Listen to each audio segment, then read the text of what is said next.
Good morning everyone. मेरा नाम doctor Mamta Bhadula Joshi. I am assistant professor PNG college Ramnagar, district Nainital से हूँ। आज मैं आपसे निक्षेप यानी बेलमेंट के बारे में बात करूँगी।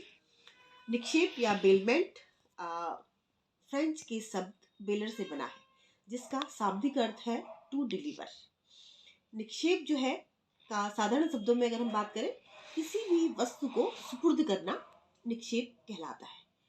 किंतु वैधानिक भाषा में अगर हम बात करें तो किसी एक व्यक्ति के द्वारा किसी वस्तु को किसी दूसरे व्यक्ति को सुपुर्द करना, स्वेच्छा से अपने अधिकार को सुपुर्द करना निक्षेप कहलाता है। व्यवहारिक जीवन में अगर हम देखें तो कई प्रकार के निक्षेप हम करते हैं। एग्जाम्पल इसका देना चाहूँगी, जैसे टेलर को हम देते हैं, टेलर को हम कपड़ा देते हैं, है ना। तो हमारा स्वामित्व हमारा ही रहता है, लेकिन हम एक निश्चित समय के लिए और एक निश्चित उद्देश्य के लिए उसको अपनी वस्तु को सुपुर्द उसको करते हैं, और उस उद्देश्य का पूरा होने के बाद एक निश्चित समय के बाद वो फिर हमको वापस वो वस्तु दी जाती है। तो यहाँ पर ये ध्यान देना बहुत जरूरी है कि निक्षेप के अंदर स्वामित्व का हस्तांतरण नहीं होता है, सिर्फ अधिकार का हस्तांतरण होता है।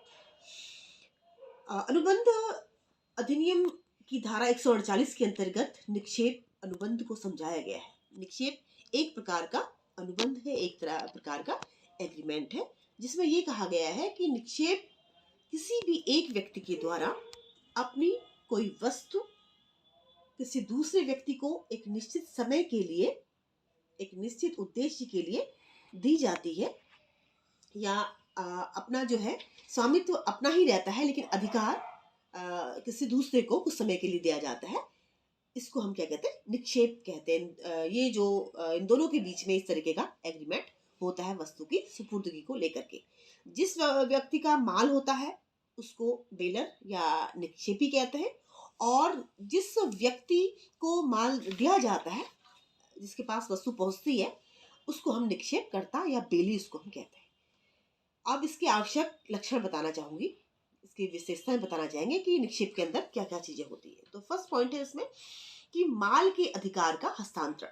निक्षेप के अंदर माल, कोई भी वस्तु है, उसका हस्तांतरण होना बहुत जरूरी है। इसके अंदर दो सुपुर्दगी है, दो तरीके से हम सौंप रहे हैं माल को। एक वास्तविक सुपुर्दगी है और दूसरी है रचनात्मक सुपुर्दगी। वास्तविक सुपुर्दगी के बारे में अगर मैं बात करूं तो जो भी दो लोग हैं उनके बीच में माल को पहले व्यक्ति के द्वारा दूसरे व्यक्ति को माल सुपुर्द किया जा रहा है, उस समय माल वहां पर है, विद्यमान है वहां पर, तो ये हमारी वास्तविक सुपुर्दगी होगा। लेकिन अगर कोई वस्तु निक्षेप कर्ता के पास यानी बेली के पास पहले से ही है, अब वो उसने उस टाइम को, उस समय को वो और बढ़ा दे रहा है कि ठीक है वो तुम्हारे पास था, इतने टाइम के लिए मैं इसको और बढ़ा देता हूँ, सुपुर्द कर देता हूँ, तो ये रचनात्मक कंस्ट्रक्टिव डिलीवर इसको हम कहते हैं। उसके अलावा इसका आवश्यक लक्षण होता है कि दो पक्षकारों का होना, यहाँ पर दो पार्टी का होना बहुत जरूरी है। हम जानते हैं कि अनुबंध के अंतर्गत हमेशा क्या होती है, दो या तीन पार्टियां, दो या दो से अधिक पार्टी होती है। तो निक्षेप अनुबंध के अंदर भी यही है कि दो या दो से अधिक पार्टियां होनी चाहिए। उसके बाद अगला लक्षण है इसका अस्थायी उद्देश्य। उद्देश्य क्या होता है, जब भी एक व्यक्ति दूसरे व्यक्ति को उस वस्तु को सौंप रहा है तो वो कुछ समय के लिए, किसी निश्चित समय के लिए है और निश्चित उद्देश्य को पूरा करने के लिए वो चीज दी गई है। जब भी वो उद्देश्य पूरा होता है तो वो वस्तु फिर उसको वापस मिल जाती है। तो माल की सुपुर्दगी, ये बात बहुत इसका आवश्यक इसका लक्षण है कि माल की सुपुर्दगी जो है की जाती है। ऐसा नहीं कि हमने कहा पर माल वहां पर था भी नहीं, सुपुर्द हमने कर दिया, ऐसा इसके अंदर नहीं होगा। माल को सुपुर्द उसको करना पड़ेगा। उसके बाद अगला है इसका आवश्यक लक्षण, स्वामित्व का हस्तांतरण नहीं होता है, अधिकार का हस्तांतरण होता है। वस्तु उसी व्यक्ति की रहती है जिसकी वो थी, उसने कुछ समय के लिए उसको दी है और कुछ समय के बाद फिर वो निश्चित उद्देश्य या निश्चित समय के बाद वो वापस आ जाएगी। अगला आवश्यक लक्षण है कि माल के स्वरूप में परिवर्तन। माल जो है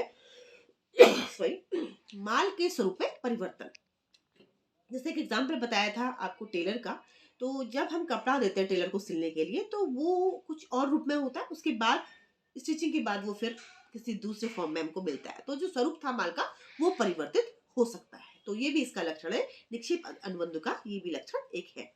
उसके बाद है इसके अंदर की चल संपत्ति। जो निक्षेप है वो हमेशा चल संपत्ति के ही अंतर्गत किया जाता है, अचल संपत्ति के अंतर्गत निक्षेप नहीं किया जाता है।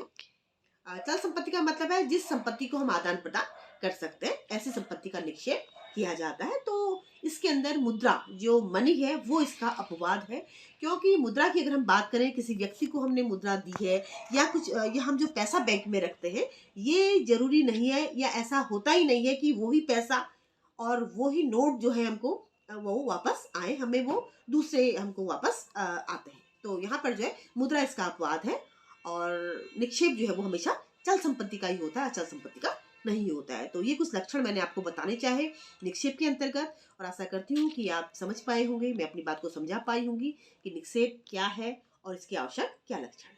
Thank you very much.